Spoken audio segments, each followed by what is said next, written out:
Voici un nouveau tuto vidéo pour montrer aux élèves de 6e pour qui c'est complètement nouveau et aux quelques élèves de 5e, 4e et 3e qui n'auraient pas encore compris comment on fait pour poster ses devoirs dans les boîtes à devoirs que les professeurs ont mises sur les pages de classe. Tout d'abord, je vais me connecter. Donc je rentre mon identifiant, mon mot de passe et je me connecte. J'arrive sur ma page d'élèves. Imaginons que je sois un élève de 3e D. La collection Équipe 3D apparaît sur ma page d'accueil parce que je m'y suis abonnée. Souvenez-vous, c'est primordial pour accéder facilement au travail et avoir toutes les notifications. J'ouvre cette équipe 3D. Vous reconnaissez parfaitement maintenant cette page que vous connaissez bien avec toutes les matières de la classe. Vous voyez, il y a écrit 13 membres. Ça veut dire qu'en fait, je ne fais pas partie de cette équipe. Je peux consulter les cours, mais les personnes qui font partie de l'équipe, ce sont les 13 professeurs de cette classe. C'est-à-dire que eux, comme ils sont dans l'équipe, ils peuvent supprimer des choses, déplacer, modifier, ajouter, etc. Moi, je ne peux pas. Je regarde. Vous voyez ici, il y a des professeurs qui ont déposé beaucoup de choses.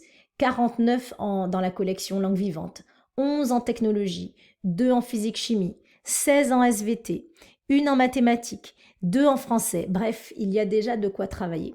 Je clique par exemple sur français. Je rentre ici et vous voyez, il y a écrit équipe 3D, 13 membres. On est encore dans cette équipe des 13 professeurs. Je ne peux donc pas changer ce que je suis en train de voir devant moi. Je ne peux rien ajouter, je ne peux rien supprimer. Vous voyez, il y a 2 collections. Celle-ci, la collection du cours de français, et celle-ci où il y a écrit boîte à devoirs. Je vais tout d'abord cliquer ici pour vous montrer. Lorsque j'ouvre, il y a écrit Madame Martin-Granel. Ça veut dire que ici, seule Madame Martin-Granel peut rentrer des choses, peut déposer. Il y a donc les cours, le travail à faire, je peux consulter les corrections des devoirs, etc., etc. Bref, la présentation est différente selon les professeurs. Je reviens en arrière. Je clique sur ce petit bouton et je m'intéresse maintenant à cette boîte à devoirs. Je l'ouvre. Comme vous pouvez le voir ici, c'est complètement différent. Il y a écrit cette fois-ci « Mon équipe » avec 31 membres. Ça veut dire que cette fois, je fais partie des 31 personnes ici qui peuvent déposer, supprimer, déplacer, etc. Donc ça veut dire que c'est ici que je vais déposer mes devoirs. S'il n'y a pas encore de devoirs, il y a ce gros plus qui apparaît. S'il y a déjà des devoirs, je ne pourrai plus le voir, mais il y aura ce petit plus ici. Je clique sur ce petit plus. Alors, je peux soit m'abonner, ça veut dire que la boîte à devoirs apparaîtra dès ma page d'accueil, soit ne pas m'abonner, et ça veut dire que quand je voudrais déposer mes devoirs, il faudra retourner à cet endroit exact.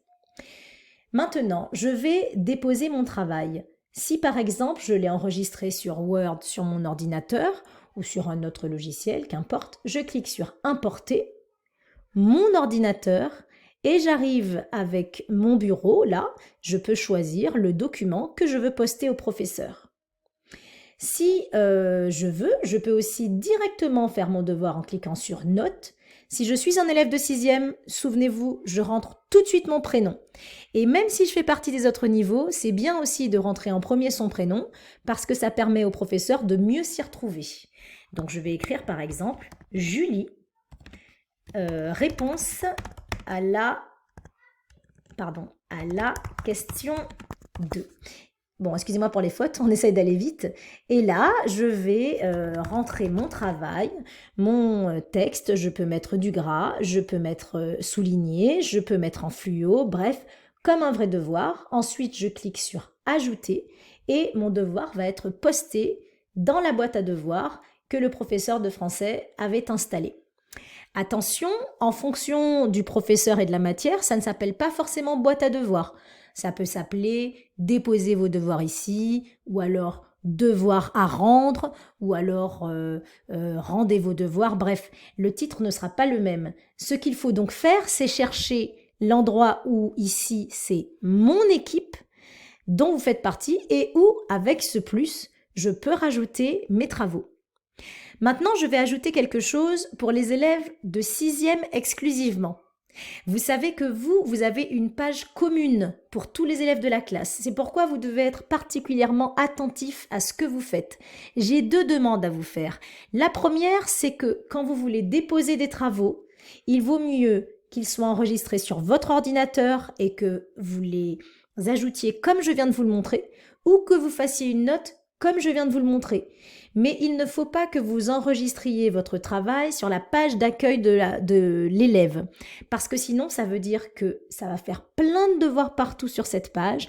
Les autres élèves qui vont se connecter sur la page vont voir tous vos devoirs. C'est un peu pénible et ça encombre beaucoup.